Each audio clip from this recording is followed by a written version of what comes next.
नमस्कार दोस्तों, आप सभी का स्वागत है कहानी केंद्र में। मेरा नाम है मलय भट्टाचार्य।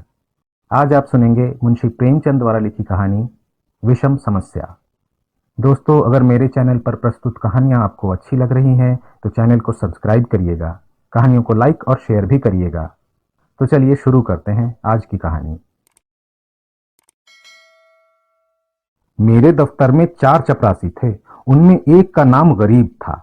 बहुत ही सीधा, बड़ा आज्ञाकारी, अपने काम में चौकस रहने वाला, घुड़कियां खाकर भी चुप रह जाने वाला, यथा नाम तथा गुण गरीब मनुष्य था। मुझे इस दफ्तर में आए साल भर हो गया था, मगर मैंने उसे एक दिन के लिए भी गैर हाजिर नहीं पाया था। मैं उसे 9 बजे दफ्तर में अपनी दरी पर बैठे हुए देखने का ऐसा आदी हो गया था मानो वो भी इस इमारत का कोई अंग है। इतना सरल था कि किसी की बात टालना जानता ही ना था। एक चपरासी मुसलमान था। उससे सारा दफ्तर डरता था, मालूम नहीं क्यों। मुझे तो कारण सिवाय उसकी बड़ी बड़ी बातों के और कुछ नहीं मालूम होता था। उसके कथनानुसार उसके चचेरे भाई रामपुर रियासत में कोतवाल थे। उसे सर्वसम्मति ने काजी की उपाधि दे रखी थी। शेष 2 महाशय जाति के ब्राह्मण थे। उनके आशीर्वाद का मूल्य उनके काम से कहीं अधिक था। ये तीनों कामचोर, गुस्ताख और आलसी थे। कोई छोटा सा काम भी करने को कहिए तो बिना नाक भौं सिकोड़े न करते थे। क्लर्कों को तो कुछ समझते ही न थे, केवल बड़े बाबू से कुछ डरते, यद्यपि कभी कभी उनसे भी बेअदबी कर बैठते थे।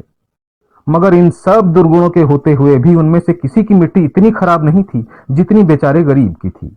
तरक्की का अवसर आता तो ये तीनों नंबर मार ले जाते। गरीब को कोई पूछता भी न था और सब 10-10 रुपए पाते थे, पर बेचारा गरीब 7 रुपए पर ही पड़ा हुआ था।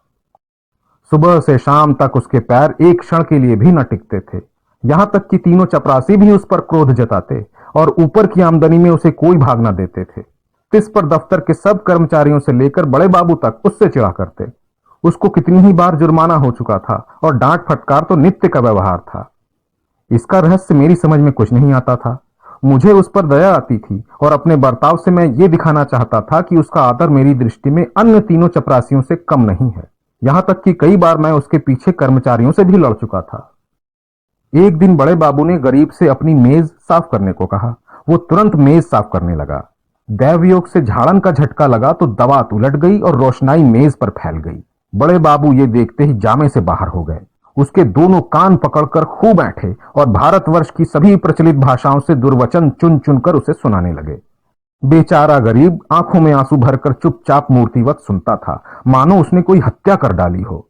मुझे बड़े बाबू का जरा सी बात पर इतना भयंकर रौद्र रूप धारण करना बुरा मालूम हुआ। यदि किसी दूसरे चपरासी ने उससे भी बड़ा अपराध किया होता तो भी उस पर इतना कठोर वज्र प्रहार ना होता। मैंने अंग्रेजी में कहा, बाबू साहब ये अन्याय कर रहे हैं। उसने जानबूझकर तो रोशनाई गिराई नहीं। इसका इतना बड़ा दंड देना अनौचित्य की पराकाष्ठा है। बाबूजी ने नम्रता से कहा, आप इसे जानते नहीं, ये बड़ा दुष्ट है। मैं तो इसकी कोई दुष्टता नहीं देखता। आप अभी इसे जानते नहीं, ये बड़ा पाजी है। इसके घर में 2 हलों की खेती होती है, हजारों का लेन देन करता है, कई भैंसें लगती हैं। इन बातों का इसे घमंड है। घर की दशा ऐसी ही होती तो आपके यहां चपरासीगिरी क्यों करता? बड़े बाबू ने गंभीर भाव से कहा, विश्वास मानिए ये बड़ा पोड़ा आदमी है और बला का मक्खी चूस। एक दूसरे महाशय बोल उठे, भाई साहब इसके घर में मनो दूध होता है, मनो जुआर, चना, मटर होती है, लेकिन इसकी कभी इतनी हिम्मत नहीं होती कि थोड़ा सा दफ्तर वालों को भी दे दे। यहां इन चीजों के लिए तरस तरस कर रह जाते हैं, फिर क्यों न जी जले। और ये सब कुछ इसी नौकरी की बदौलत हुआ है, नहीं तो पहले इसके घर में भूनी भांग तक न थी। बड़े बाबू सकुचा कर बोले, ये कोई बात नहीं, उसकी चीज है, चाहे किसी को दे या ना दे। मैं इसका मर्म कुछ कुछ समझ गया। बोला, यदि ऐसे तुच्छ हृदय का आदमी है तो वास्तव में पशु ही है। मैं ये न जानता था। अब बड़े बाबू भी खुले, संकोच दूर हुआ। बोले, इन बातों से उबार तो होता नहीं, केवल देने वालों की सहृदयता प्रकट होती है और आशा भी उसी से की जाती है जो इस योग्य है। जिसमें कुछ सामर्थ्य ही नहीं उससे कोई आशा भी नहीं करता। नंगे से कोई क्या लेगा। रहस्य खुल गया। बड़े बाबू ने सरल भाव से सारी अवस्था दर्शा दी। समृद्धि के शत्रु सब होते हैं, छोटे ही नहीं बड़े भी। हमारी ससुराल या ननिहाल दरिद्र हो तो हम उससे आशा नहीं रखते, कदाचित हम उसे भूल जाते हैं, किंतु वे सामर्थ्यवान होकर हमें ना पूछें, हमारे यहाँ तीज और चौथ ना भेजें तो हमारे कलेजे पर सांप लौटने लगता है। हम अपने किसी निर्धन मित्र के पास जाएं तो उसकी एक बीड़े पान पर ही संतुष्ट हो जाते हैं, पर ऐसा कौन मनुष्य है जो किसी धनी मित्र के घर से बिना जलपान किए हुए लौटे और सदा के लिए उसका तिरस्कार ना करे। सुदामा कृष्ण के घर से यदि निराश लौटते तो कदाचित वे उनके शिशुपाल और जरासंध से भी बड़े शत्रु होते।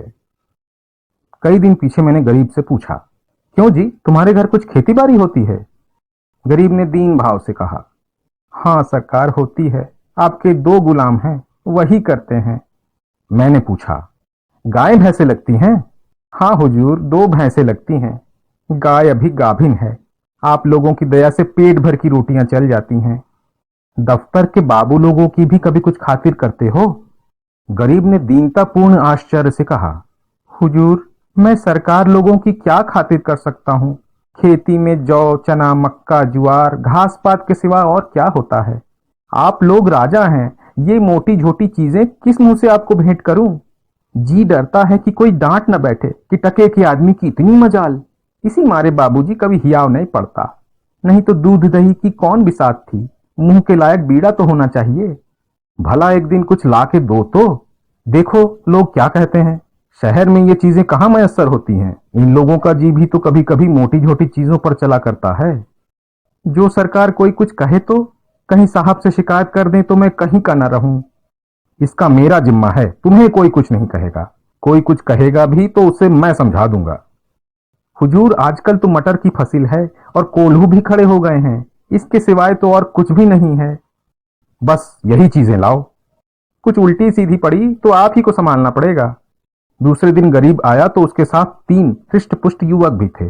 2 के सिरों पर 2 टोकरियां थीं, उनमें मटर की फलियां भरी हुई थी। एक के सिर पर मटका था जिसमें ऊख का रस था। तीनों युवक ऊख का एक एक गट्ठा कांख में दबाए हुए थे। गरीब आकर चुपके से बरामदे के सामने पेड़ के नीचे खड़ा हो गया। दफ्तर में उसे आने का साहस नहीं होता था, मानो कोई अपराधी हो। वृक्ष के नीचे खड़ा ही था कि इतने में दफ्तर के चपरासियों और अन्य कर्मचारियों ने उसे घेर लिया। कोई ऊख लेकर चूसने लगा।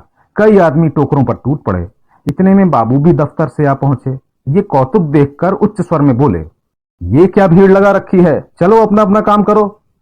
मैंने जाकर उनके कान में कहा, गरीब अपने घर से ये सौगात लाया है, कुछ आप लीजिए, कुछ अन्य लोगों को बांट दीजिए।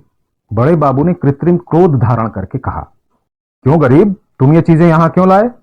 अभी लौटा ले जाओ, नहीं तो मैं अभी साहब से कह दूंगा। क्या हम लोगों को मरभुक समझ लिया? गरीब का रंग उड़ गया, थर थर कांपने लगा, मुंह से एक शब्द ना निकला। मेरी ओर अपराधी नेत्रों से ताकने लगा। मैंने उसकी ओर से क्षमा प्रार्थना की। बहुत कहने सुनने पर बाबू साहब राजी हुए। सब चीजों में से आधी अपने घर भिजवाई, आधी में अन्य लोगों के हिस्से लगाए। इस प्रकार यह अभिनय समाप्त हुआ। अब दफ्तर में गरीब का मान होने लगा।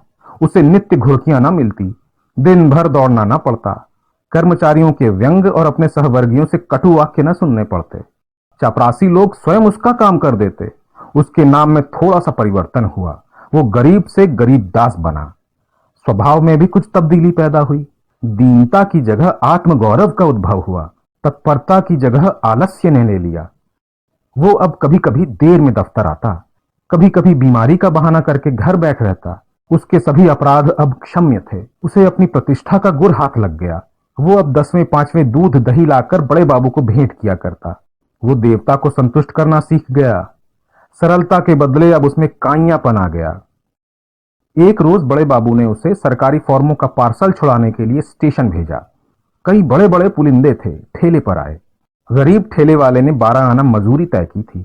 जब कागज दफ्तर में पहुंच गए तो उसने बाबू से 12 आना पैसे ठेले वाले को देने के लिए वसूल किए, लेकिन दफ्तर से कुछ दूर जाकर उसकी नीयत बदली, अपनी दस्तूरी मांगने लगा। ठेले वाला राजी ना हुआ। इस पर गरीब ने बिगड़कर सब पैसे जेब में रख लिया और धमकाकर बोला, अब एक फूटी कौड़ी ना दूंगा, जाओ जहां चाहो फरियाद करो, देखें हमारा क्या बना लेते हो। ठेले वालों ने जब देखा कि भेंट न देने से जमा ही गायब हुई जाती है तो रो धोकर 4 आने पैसे देने को राजी हुए। गरीब ने 98 उनके हवाले की और 12 आने की रसीद लिखवाकर उनके अंगूठों के निशान लगवाए और रसीद दफ्तर में दाखिल हो गई। वो कौतूहल देखकर मैं दंग रह गया। ये वही गरीब है जो कई महीने पहले सत्यता और दीनता की मूर्ति था, जिसे कभी अन्य चपरासियों से भी अपने हिस्से की रकम मांगने का साहस न होता, दूसरों को खिलाना भी न जानता था, खाने की जिक्र ही क्या। मुझे ये स्वभावांतर देखकर अत्यंत खेद हुआ। इसका उत्तरदायित्व किसके सिर पर था? मेरे सिर। मैंने उसे धूर्तता का पहला पाठ पढ़ाया था। मेरे चित्त में प्रश्न उठा, इस काइयापन से जो दूसरों का गला दबाता है, वो भोलापन क्या बुरा था जो दूसरों का अन्याय सह लेता था? वो अशुभ मुहूर्त था जब उसे मैंने प्रतिष्ठा प्राप्ति का मार्ग दिखाया, क्योंकि वास्तव में वो उसके पतन का भयंकर मार्ग था। मैंने बाह्य प्रतिष्ठा पर उसके आत्म प्रतिष्ठा का बलिदान कर दिया।